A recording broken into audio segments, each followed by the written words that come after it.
an act allowed by God? For years, my sister flashes through my nights, her body crumpled on gravel. Sometimes in dreams, I cradle her in the quilt Mama made for her, pale green with the hand-embroidered Humpty Dumpty and Little Bo Peep, and she's safely cocooned. I await her unfurling and the rebirth. Instead, the earth opens wide and swallows her up. At the grave's precipice, our feet scuff dirt and chunks of the firmament fall away. A clod of dirt hits the casket, shatters over my little sister with the white blonde hair, the little sister who teased me and laughed. And the way she'd throw her head back and laugh, her milk-white cheeks dimpled right through with happiness, and I'd scoop close all her belly-giggling life. They lay her gravestone flat into the earth. A black granite slab engraved with no dates, only the 5 letters of her name. Amy. It means loved one. How she was. We had loved her, and with the laying of her gravestone, the closing up of her deathbed, so closed our lives. Closed to any notion of grace. Really, when you bury a child, or when you just simply get up every day and live life raw, you murmur the question, soundlessly, no one hears. Can there be a good God? A God who graces with good gifts when a crib lies empty through long nights, and bugs burrow through coffins? Where is God, really? How can he be good when babies die and marriages implode and dreams blow away dust in the wind? Where is grace bestowed when cancer gnaws and loneliness aches and nameless places in us soundlessly die, break off without reason, erode away? Where hides this joy of the Lord, this God who fills the earth with good things? And how do I fully live when life is full of hurt? How do I wake up to joy and grace and beauty and all that is the fullest life when I must stay numb to losses and crushed dreams and all that empties me out?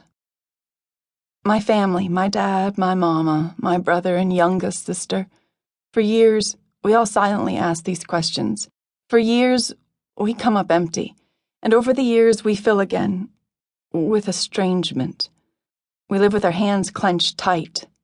What God once gave us on a day in November /deep. Who risks again? Years later, I sit at one end of a brown plaid couch, my dad stretched out along its length.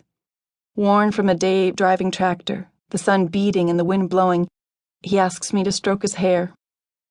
I stroke from that cowlick of his and back. His hair ringed from the line of his cap. He closes his eyes.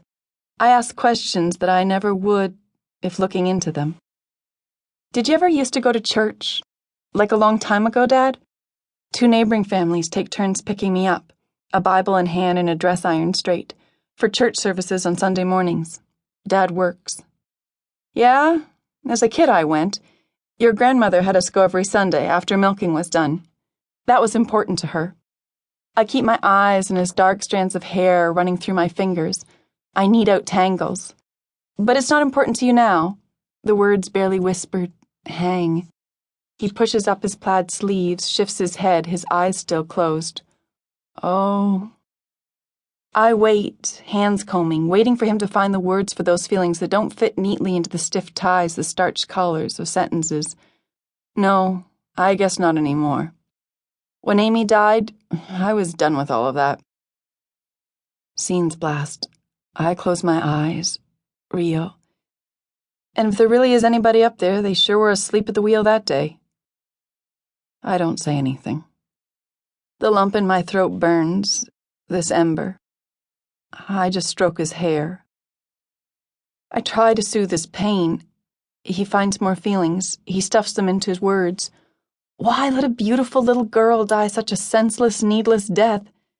And she didn't just die. She was killed. That word twists his face. I want to hold him till it doesn't hurt, make it all go away. His eyes remain closed, but he's shaking his head now, remembering all there was to say no to that hideous November day that branded our lives. Dad says nothing more. That shake of his head says it all, expresses our closed hands, our bruised shaking fists. No. No benevolent being, no grace, no meaning to it all. My dad, a good farmer who loved his daughter the way only eyes can rightly express, he rarely said all that, only sometimes.